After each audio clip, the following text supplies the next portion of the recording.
عقیل ابن ابی طالب رضی اللہ تعالی عنہ مبارک فرمائی و یو روایت در بیانوم خدا داسې روایت دی چې دې سره زما ایمان ته ډېر تقویت میلاو شوی دی وایي زما ایمان ورسره ډېر مضبوط شوی دی څوک وایي عقیل ابن ابی طالب صاحب د رسول الله مبارک صحابي دی دی وایي زما ایمان د دې واقعي کتلو سره نورم زیات مضبوط شوی دی نو چې د یو صحابي مبارک ایمان ورسره مضبوطیږي او د ایمان هغه رڼا نورم زیاتیږي چې موږ او تاسو په شوق سره واورو نو څومره خوند به راکړي زموږ او ستاسو ایمانونه به زیاتېږي او که نه به زیاتېږي د محبوب سره به محبت زیاتېږي او که نه به زیاتېږي عقیل ابن ابي طالب صاحب فرمایي وایي د رسول الله مبارک سره په سفر کې څومره ښایسته سفر چې محبوب علیه السلام مبارک سره په سفر ځي سره تقریبا نن څوارلس کاله وړاندې زما مرشد پاک ګل مبارک موږ سره چې تللی و د هغه ته بادر بابا ته موږ پنځه شپږ کسانو هغه سفر تر اوسه پورې ما نه چې دی نه هېرېږي ما ډېر لوی لوی سفر یې وکړي په چکرو پسې او په زیارتونو پسې تر کراچۍ پورې او چینا بارډر ډېر سفرونه مو کړل خو هغه سفر یو عجیب سفر او بیا چې رسول الله مبارک در سره په سفر کې دی مبارک فرمایي څه عجیب سفر وی محبوب علیہ السلام مبارک سره روانه وه امام الانبیاء ته ضرورت د قضای حاجت پیښ شو وی محبوب راته وفرمایل چې ای عقیل لاړ شو د مخامخ غونو ته ووایه چې راشه امام الانبیاء ته د قضای حاجت ضرورت دی وی زه لاړم په هغه ونه باندې مې د رسول الله مبارک سلام وویلې او ورته مې وویلې چې رسول الله مبارک مو غواړي وی هغه ونې چې دی داسې اوړه کېدلې او دا ځانې چې دی د ځمکې نه رابهر کو او را روانې شي د امام الانبیاء طرف ته را روانې شي او چې کله مې محبوب ته راورسېدې وی دغه ونې چې دی دا داسې را یوځای شي او په رسول الله مبارک باندې دغه خپلې وسانګې او دغه پاڼې دی پرې راښکته کړي امام الانبیاء د هغې په منځ کې ګیر شو محبوب مې خپل ضرورت پوره کړو د هغې نه بعد چې دی دغه ونې بیا لاړې او په خپل ځای کې چې دی نه بیا پیوه شو وایي ما چې کله دا واقعه وکته وایي زما ایمان ورسره نور هم زیات شي خو وایي د دې نه عجیبه یو بله خبره مې مسۍ کړه وایي رسول کریم صلی الله علیه وسلم مبارک روان دی سفر دی مبارک سفر دی وایي په دغه دوران کې ګورم یو اوښ دی چې په منډو منډو را روان دی مبارک فرمایي وایي یو عجیبه واقعه بله وشوه وایي رسول الله مبارک روان دی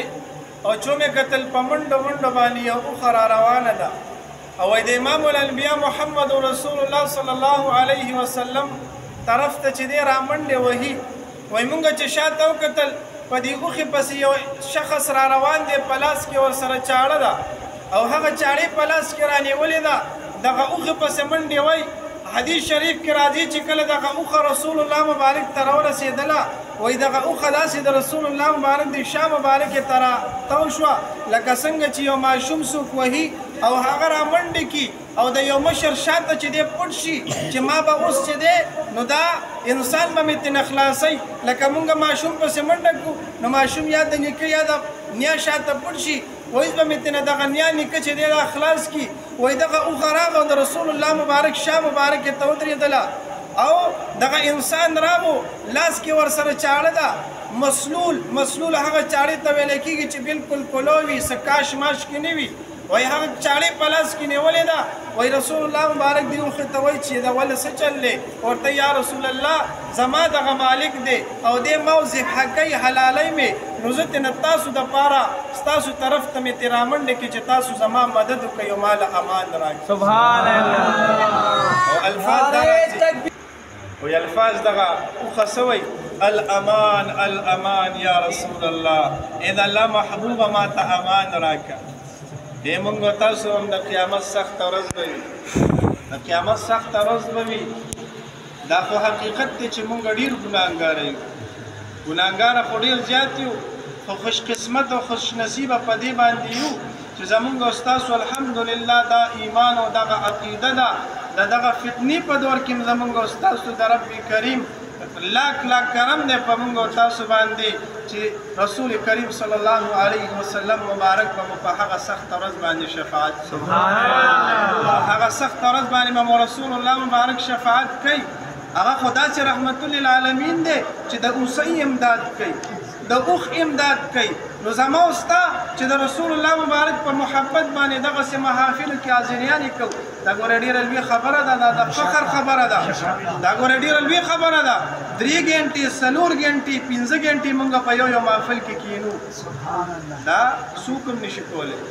زما ډیوټي زه په سکول کې استاد یم سهار چې لاړ شم ماسپښینه پورې 15 ګنټې 4 ګنټې ډیوټي زمونږ په هغې کې زمونږ بریک هم کېږي هغې کې چیمز کو باتروم ته هم ځو اخوا دېخوا 4 ګنټې ته راشي او یو ځای ناست دی دا د رسول الله صلی الله علیه وسلم مبارک د عشق زور دی دا د